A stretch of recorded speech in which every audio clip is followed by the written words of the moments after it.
Season 3 की आज आपने अनाउंसमेंट कर दी है, किस तरह की तैयारियाँ चल रही है और पिछले 2 सीज़न के मुकाबले ये सीज़न किस तरह से अलग होने जा रहा है? जी, तैयारी ऐसे कर रहे हैं कि रजिस्ट्रेशंस अब जल्द ही शुरू हो जाएँगे, उसके बाद ऑडिशंस शुरू होंगे एंड मेरी यही ख्वाहिश है कि सीज़न 3 बहुत बड़ा बन जाए, सीज़न 2 से डबल, 3 टाइम्स, तो यही मेरी विश है। कितने कंटेस्टेंट की उम्मीद है और क्राइटेरिया क्या होगा? कौन-कौन सी महिलाएँ इस सीज़न में भाग ले सकती हैं? जी, तो इस टाइम हम लोगों ने डिसाइड किया कि 30 रखेंगे कंटेस्टेंट्स क्योंकि मैं पर्सनली हर एक को ग्रूम करती हूँ एंड एनी टाइम ऐसे नहीं है कि इतने ही सेशन है, इतने सेशन है, लेकिन मैंने यही सोचा है कि हमें अभी इम्पैक्ट बढ़ाना है और बड़ा करना है, so this year my target is 50। पिछले 2 सीज़न की बात की जाए तो किस तरह का अनुभव रहा? किस तरह की जर्नी रही? किस तरह की खट्टी-मीठी यादें कुछ शेयर करना चाहेंगी आप? बहुत ही सुंदर यादें हैं, बहुत ही सुंदर अचीवमेंट्स है मेरी जो कंटेस्टेंट्स हैं उनकी। जैसे एक महिला है वो ऑथर बन गई। 6 महीने में उसे मैंने चैलेंज किया कि तू तेरी बुक रेडी कर, we will publish it on the platform of marvellous Mrs India के फिनाले पे, तो वो हमने किया। एक महिला थी who came to me saying मैं बस जस्ट अ हाउसवाइफ हूँ। ऐसे सबसे पहले तो जस्ट निकाल दो, यू आर अ हाउसवाइफ, बहुत बड़ा काम होता है, बहुत मुश्किल काम होता है, प्लस थैंकलेस होता है, कोई सैलरी नहीं मिलती, कोई थैंक यू नहीं बोलता है, सो आई सेड स्टॉप दैट। तो सेकेंडली उस वो काम कर रही थी दूसरे ऑर्गेनाइजेशंस के साथ जो स्ट्रे कैट्स एनिमल्स होते हैं उनके लिए। ऐसे दूसरों के लिए मत करो, अपना फाउंडेशन एस्टैब्लिश करो क्योंकि तुम बहुत अच्छा काम कर रही हो। उसे 2 महीने पहले सर्टिफिकेट मिला है and she is doing her own foundation work. ऐसी बहुत स्टोरीज है, बहुत बहुत स्टोरीज है, हर एक महिला कहीं ना कहीं आगे बढ़ रही है, तो यही इम्पैक्ट हम क्रिएट करना चाह रहे हैं। एक वक़्त हुआ करता था कि सारी उम्र लोग पढ़ाई इसलिए करते थे कि डॉक्टर्स बन जाएँ, इंजीनियर्स बन जाएँ और कहीं न कहीं उसको लगता था उन लोगों को लगता था कि हमारी जो क जर्नी है सफल हो गई। अब डॉक्टर्स और इंजीनियर्स बनने के बाद आपके पेजेंट में एंट्री करना चाहना कहीं न जो ख़्वाहिश बढ़ रही है महिलाओं को, उसको लेकर क्या कहेंगी आप? जी, ख्वाहिश तो बचपन में ही होती है, राइट? मिस इंडिया बनना है।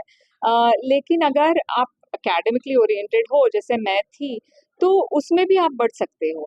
लेकिन मेरा यही मानना है कि ड्रीम्स में एक्सपायरी डेट नहीं होती। अगर बचपन में आपका कोई ख्वाब है, ड्रीम है, तो वो आप कभी भी फुलफिल कर सकते हो। तो यही है बस। इस कंटेस्टेंट में कौन-सी महिलाएँ क्या क्राइटेरिया होगा, किस तरह से भाग ले सकती हैं? 18 प्लस होनी चाहिए, इंडियन ओरिजिन की होनी चाहिए। इसके अलावा whether she is married, divorced, widowed, separated, ये हम कोई उसमें मायना नहीं रखते बिकॉज़ वी बिलीव कि अगर तुम्हारी विश है मिसेस इंडिया में पार्टिसिपेट करने की, रैंप पे वॉक करने की और होलिस्टिकली ग्रो करने की, तो देन व्हाई नॉट? आज कहीं न कहीं महिलाओं में बहुत परिवर्तन आ चुका है। महिलाएँ ख़ासकर ये समझने लगी हैं हम इंडिपेंडेंट हैं, तो ये सिंगल पैरेंटिंग का दौर बहुत तेज़ी से बढ़ रहा है। डाइवोर्स बहुत तेज़ी से हो रही है। उन महिलाओं को क्या कहना चाहेंगी कि ये ठीक है कि कहीं न कहीं आपको अपने परिवार के साथ भी रहना है और अपनी ख़्वाहिशों को, अपने ड्रीम्स को भी पूरी करना है? आपका क्या मानना है? जी, मेरा यही मानना है कि अगर हम कह रहे हैं कि एक महिला के वजह से डिवोर्सेस बन रहे हैं या एक महिला बढ़ रहे हैं या एक महिला चाह रही है कि वो सिंगल पेरेंट बने, तो ये गलत है। आई थिंक ताली 2 हाथ से बजती है, तो अगर डिवोर्स होता है तो उसके लिए कारण क्या है? सिर्फ़ एक महिला है? क्या एक पति बाहर जाके काम कर सकता है, नाम कमा सकता है, लेकिन एक महिला करना चाहे तो वो इंडिपेंडेंट है, ऐसा क्यों? एक महिला का ही ड्यूटी है कि वो बच्चे को बड़ा करे, वो ऐसे भी 9 महीने उसे कोख में रख के उसे जन्म दे रही है, लेकिन उसके बाद भी क्या सिर्फ उसका ही रिस्पॉन्सिबिलिटी है? ये जो सोच है या थी, उसे हमें चैलेंज करना चाहिए, उसके बारे में हम सोचना चाहिए। तो डिवोर्स क्यों बढ़ रहे हैं? सिर्फ महिला की वजह से है या men are not able to keep up? वो नहीं देख देख पा रहे या दे आर नॉट अंडरस्टैंडिंग कि एक महिला भी इंडिपेंडेंट हो सकती है। तो this is something that we should think about. हमने कई पार्टिसिपेंट से बात की, तो एक चीज़ नोटिस की कहीं न कहीं हर किसी को ये प्रेज़ेंट के बाद में फ़िल्मों में काम करना है, एक्टिंग में काम करना है, सिनेमा के रुपैले पर्दे पर दिखना है।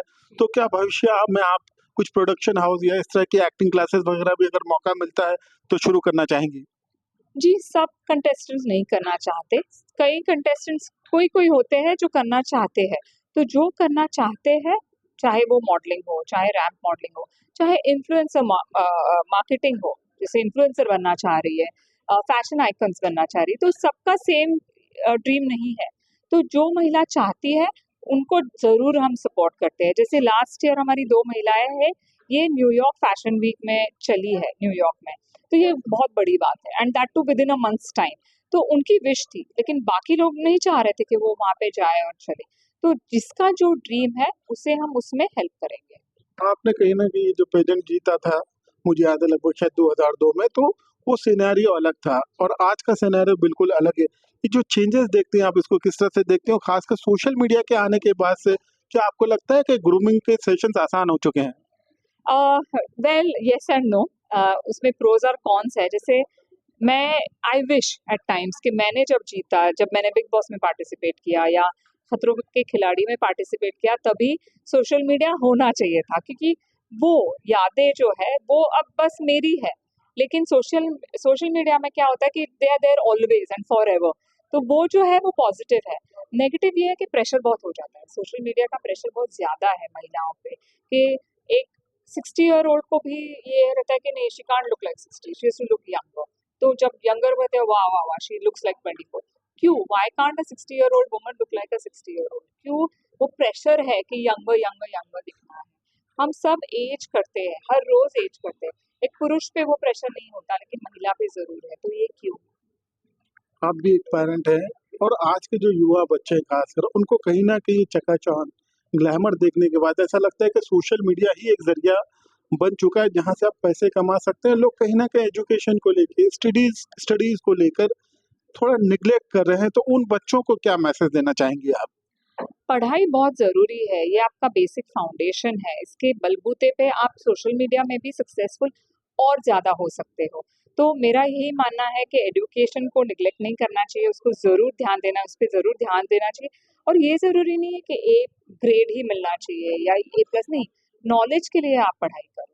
तो ये, and that should not and with college degree. आप जिंदगी भर पढ़ते रहोगे, नॉलेज गेन करते रहोगे, आप में बहुत बदलाव आएंगे। You will be a better human being, you will be a bigger success. हमसे बात करने का बहुत बहुत शुक्रिया आपका। Thank you so much.